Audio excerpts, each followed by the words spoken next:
শুভ সকাল বন্ধুরা। আজ ২১ জুলাই মঙ্গলবার। আজকের সকালের গুরুত্বপূর্ণ খবরগুলি হলো: রাজ্যে ভারী বৃষ্টিপাত। গত ২ দিন থেকে মুষলধারে বৃষ্টিপাতের পরেই প্লাবিত গৌহাটির বিভিন্ন অঞ্চল। এর ফলে গৌহাটি মহানগরের প্রতিটি প্রান্তে এবার তীব্র যানজটের সৃষ্টি হয়েছে। হাতিগাঁও, বেলতলা, খানাপাড়া, সাতগাঁওয়ে ভয়ঙ্কর পরিস্থিতি। এবার উজান থেকে নিম্ন আসাম পর্যন্ত সবখানে ভয়ঙ্কর বৃষ্টির ফলে বৃদ্ধি পেয়েছে নদীর জলস্তর। রাজ্যের বেশ কয়েকটি জেলায় ভয়ঙ্কর হয়ে পড়েছে পরিস্থিতি। ৩৭ নম্বর জাতীয় সড়কের কাকজান, বাদুলি পুকুরি, মিদাঘাট অঞ্চল প্লাবিত হয়েছে। ককরোচ জনতা পার্টির বিক্ষোভে উত্তপ্ত দিল্লি। কেন্দ্রীয় মন্ত্রী জেপি নাড্ডার সঙ্গে সাক্ষাতের দাবিতে সংসদমুখী হন বিক্ষোভকারীরা। তাদের রুখতে কাঁদানে গ্যাসের শেল ফাটায় দিল্লি পুলিশ। সংসদের সমস্ত গেট বন্ধ করে বাড়ানো হয় নিরাপত্তা।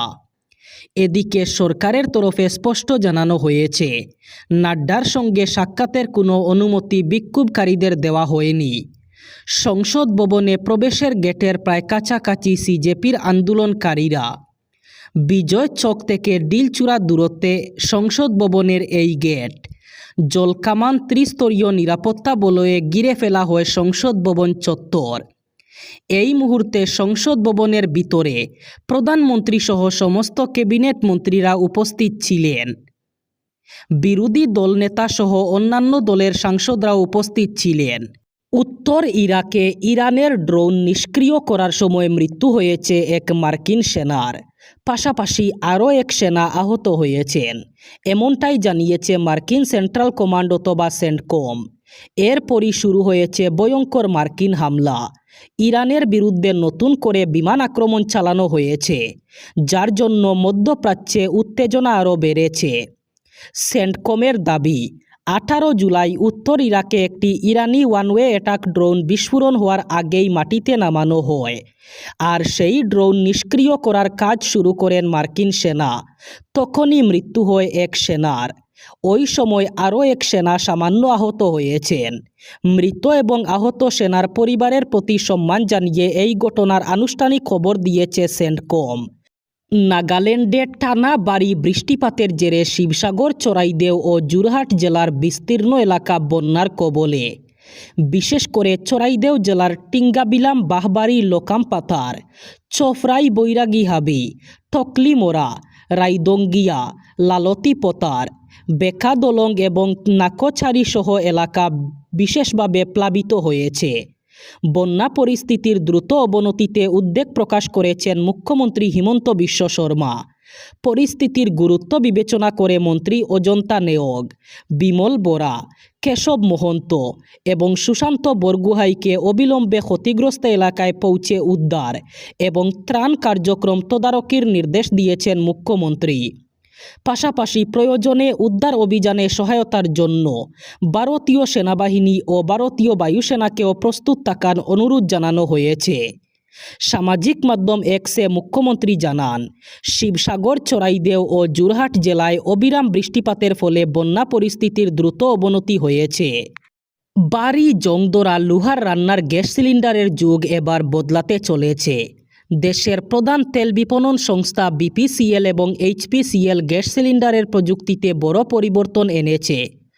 সম্প্রতি এই সংস্থাগুলি ভারত গ্যাস লাইট জিপ এবং এইচপি নাব্যা নামের নতুন প্রজন্মের কম্পোজিট এলপিজি সিলিন্ডার বাজারে এনেছে। আধুনিক প্রযুক্তিতে তৈরি এই কম্পোজিট সিলিন্ডারগুলি শুধু সাধারণ লোহার সিলিন্ডারের তুলনায় বেশি সুবিধাযুক্তই নয়, বরং নিরাপত্তার দিক থেকেও অনেক এগিয়ে। জানা গেছে, লোহার সিলিন্ডারের তুলনায় নতুন কম্পোজিট সিলিন্ডারের ওজন প্রায় ৫০% কম, ফলে মহিলা এবং প্রবীণরাও সহজেই এটি বহন করতে পারবেন। সাধারণ এলপিজি সিলিন্ডারের ধারণ ক্ষমতা ১৪ কেজি, কিন্তু নতুন কম্পোজিট সিলিন্ডার ১০ কেজি এবং ৫ কেজির মতো হালকা ও সুবিধাজনক ভেরিয়েন্টে পাওয়া যায়। কম ওজন ও উন্নত গ্রিপযুক্ত ডিজাইনের কারণে সিঁড়ি দিয়ে ওঠানামা অথবা বাড়ির এক জায়গা থেকে অন্য জায়গায় সরানো অনেক সহজ। যেখানে সাধারণ সিলিন্ডার ভারী লোহা দিয়ে তৈরি, সেখানে কম্পোজিট সিলিন্ডার তৈরি হয় ৩টি স্তর দিয়ে। এতে ফাইবার গ্লাস এবং উন্নত মানের পলিমার ব্যবহার করা হয়। এই সিলিন্ডারে কখনো জং ধরে না। এবার সরকারি অথবা সরকার পোষিত স্কুলে মোবাইল ফোন নিয়ে যাওয়ায় নিষেধাজ্ঞা জারি করল পশ্চিমবঙ্গ উচ্চ মাধ্যমিক শিক্ষা সংসদ। তবে বিশেষ কয়েকটি ক্ষেত্রে মিলবে ছাড়। প্রকাশ্যে এসেছে বিজ্ঞপ্তি। সম্প্রতি পশ্চিমবঙ্গের উচ্চ মাধ্যমিক শিক্ষা সংসদের তরফে সরকারি অথবা সরকার পোষিত স্কুলে মোবাইল ফোন নিয়ে যাওয়ার নিষেধাজ্ঞা নিয়ে একটি বিজ্ঞপ্তি জারি করা হয়। স্পষ্ট জানানো হয়েছে, স্কুল চলাকালীন ক্লাসরুম, পরীক্ষা, প্রার্থনা সমাবেশ সহ সমস্ত শিক্ষামূলক কার্যক্রমে ছাত্রছাত্রীরা মোবাইল ফোন ব্যবহার করতে পারবেন না। পাশাপাশি স্কুল প্রদানের বিশেষ অনুমতি ছাড়া স্কুল চলাকালীন মোবাইল ফোন আনাও নিষিদ্ধ করা হয়েছে। তবে দূরপাল্লার যাতায়াত অথবা চিকিৎসার মতো জরুরি প্রয়োজনে যদি মোবাইল আনতেই হয়, তখন স্কুল চলাকালীন ফোনটি সাইলেন্ট রাখতে হবে এবং স্কুল চলাকালীন তা ব্যবহার করা যাবে না। জাতীয় রাজধানী নয়াদিল্লিতে অসমের মানুষের জন্য শীঘ্রই মোট 60টি বিশেষ পরিকাঠামো গড়ে তোলা হবে, জানিয়েছেন মুখ্যমন্ত্রী হিমন্ত বিশ্ব শর্মা।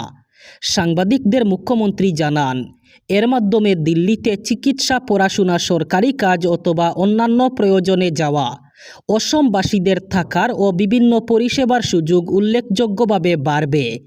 মুখ্যমন্ত্রী বলেন, বর্তমানে থাকা অসম হাউসের পাশাপাশি মধ্য দিল্লি ও দ্বারকায় 3টি নতুন কমপ্লেক্স তৈরি করা হবে। এর ফলে দিল্লিতে অসমের মানুষের জন্য আবাসন এবং অন্যান্য সুবিধা আরও সম্প্রসারিত হবে। তিনি জানান, নতুন কমপ্লেক্সগুলির একটিতে নামঘর এবং একটি কনভেনশন হল থাকবে। এটি দিল্লিতে বসবাসকারী ও সফরকারী আসামবাসীদের জন্য ধর্মীয়, সাংস্কৃতিক এবং সামাজিক কর্মকাণ্ডের গুরুত্বপূর্ণ কেন্দ্র হিসাবে গড়ে তোলা হবে। মুখ্যমন্ত্রী হিমন্ত বিশ্ব শর্মা আরও জানান, দ্বারকায় কার্বি ভবন এবং ডিমাসা ভবন নির্মাণের কাজ চলছে। এই দুটি ভবন কার্বি ও ডিমাসা সম্প্রদায়ের মানুষদের জন্য আবাসন ও সাংস্কৃতিক কর্মকাণ্ডের নির্দিষ্ট কেন্দ্র হিসাবে কাজ করবে। এছাড়া বরাক উপত্যকার মানুষের জন্যেও পৃথক একটি ভবন নির্মাণের পরিকল্পনার কথা জানান মুখ্যমন্ত্রী। তিনি বলেন, বরাক ভবন তৈরির সম্ভাবনা নিয়ে সরকার ইতিমধ্যেই ভাবছে। এবার বরাক উপত্যকার 3 জেলার আজকের আবহাওয়ার খবর। আজ 21 জুলাই মঙ্গলবার বরাক উপত্যকার 3 জেলায় বৃষ্টির সম্ভাবনা। আজ শিলচর, কাছাড়ে সর্বোচ্চ তাপমাত্রা থাকবে 31 ডিগ্রি সেলসিয়াস এবং সর্বনিম্ন তাপমাত্রা থাকবে 26 ডিগ্রি সেলসিয়াস। শ্রীভূমি, করিমগঞ্জে আজ সর্বোচ্চ তাপমাত্রা থাকবে 31 ডিগ্রি সেলসিয়াস এবং সর্বনিম্ন তাপমাত্রা থাকবে 26 ডিগ্রি সেলসিয়াস। একইভাবে হাইলাকান্দি জেলায়ও আজ সর্বোচ্চ তাপমাত্রা থাকবে 31 ডিগ্রি সেলসিয়াস এবং সর্বনিম্ন তাপমাত্রা থাকবে 26 ডিগ্রি সেলসিয়াস। এই ছিল আজকের সকালের গুরুত্বপূর্ণ খবরগুলি। ভিডিওটি অবশ্যই লাইক করবেন এবং চ্যানেলটি সাবস্ক্রাইব করবেন।